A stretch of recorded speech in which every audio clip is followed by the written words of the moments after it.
नमस्कार साथियों, स्वागत है आप सबका हमारे चैनल पर। साथियों, एक बहुत ही इंपॉर्टेंट न्यूज़ निकल कर आई है। साथियों, जैसा कि आप सब जानते हैं कि जिस तरह से कोरोना वायरस के केस पूरे देश भर में बहुत तेज़ी से बढ़ते जा रहे हैं, इसी बीच पूरी दुनिया भर से भारत को बहुत बड़े स्तर पर सपोर्ट आ रहा है। हमने हाल ही में देखा कि कैसे अमेरिका ने एक बहुत बड़ा डोनेशन भारत को दिया, लेकिन इसी बीच भारत के पड़ोसी देश भी कुछ दूर नहीं हैं।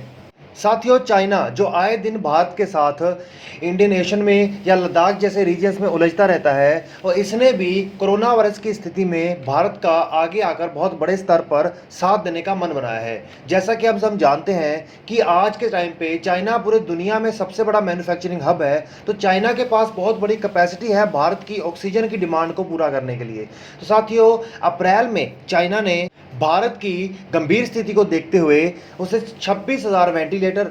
ऑक्सीजन जनरेटर्स और 15,000 मॉनिटर दिए थे, और इसी के साथ 3800 टन की मेडिकल मटेरियल और मेडिसिन भी दी थी। तो इस स्थिति को हम क्या समझे कि एक तरफ जहां बॉर्डर में खड़े होकर चाइना हमारे साथ उलझ रहा है, हमारे सिपाहियों को मार रहा है, दूसरी तरफ वहीं कोविड जैसी जो स्थिति में भारत को बचाने के लिए इतने बड़े पर मेडिकल इक्विपमेंट्स की सप्लाई कर रहा है। और बात तो ये भी निकल कर आई है न्यूज़ के हवाले से कि 40,000 से ज़्यादा ऑक्सीजन जनरेटर्स चाइना को ऑर्डर दे चुका है भारत, और वो चाइना दिन रात काम करके अपनी कंपनी द्वारा उसका प्रोडक्शन करने में लगा हुआ है ताकि जल्द से जल्द इसकी डिलीवरी को पूरा किया जा सके। इसके लिए चाइना के राष्ट्रपति शी जिनपिंग ने अपनी कंपनीज को ये भी अर्ज किया है कि ज़्यादा से ज़्यादा ऑर्गेनाइजेशन या प्राइवेट ऑर्गेनाइजेशन से मिलकर इस ऑर्डर को जल्दी से जल्दी पूरा किया जाए, ताकि भारत में जो ये कोरोना वायरस की इतनी गंभीर स्थिति है, इसको जल्दी से जल्दी टैकल किया जा सके। इसी बीच सबसे बड़ी बात तो ये आती है कि जैसा कि हम सब जानते हैं कि चाइना की एक बहुत बड़ी मार्केट के रूप में भी इंडिया को देखा जा सकता है,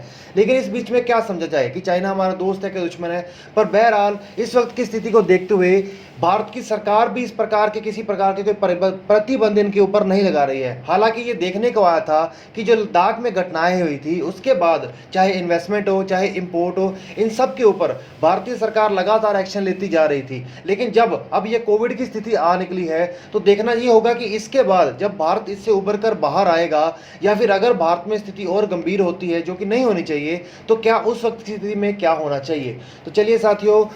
रेगुलर अपडेट्स के लिए चैनल को सब्सक्राइब करिए, बेल आइकन दबाइए।